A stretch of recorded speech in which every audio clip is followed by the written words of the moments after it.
But today, you've got a brilliant one that you developed for a friend for their kid, right? My friend Alfia, her daughter refuses to eat any vegetables. Gotcha. And so I went over to her house and I was like, we're gonna trick this girl into thinking that we're making her meatballs. I love lying to children about their food. Anything to get them to eat some veggies. So. That's right. So this is a broccoli and cheddar meatball. So it's a meat-free ball, but it's covered in tomato sauce. They don't know what hit them. No idea. Right. Okay, so how do we do this? So basically, it's the simplest meatball I've ever made.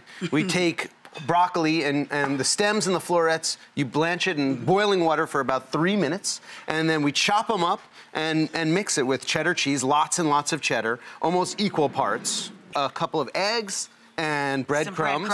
For me, I use just regular Italian plain style breadcrumbs because I like to season them. And I toast them first, as you did here. And then just give them a mix. This couldn't be a simpler recipe. I made them the other day in literally 4 minutes. We put them in the oven for about 12 minutes at 375 degrees. Now, when you're tricking the kids, you want to put the balls in the sauce first. We put them in the sauce, but you know, these are great for parties. So you would serve them on the side. Serve them on the side and you dip them, and you know. But again, if you're trying to trick children, cover them with the sauce.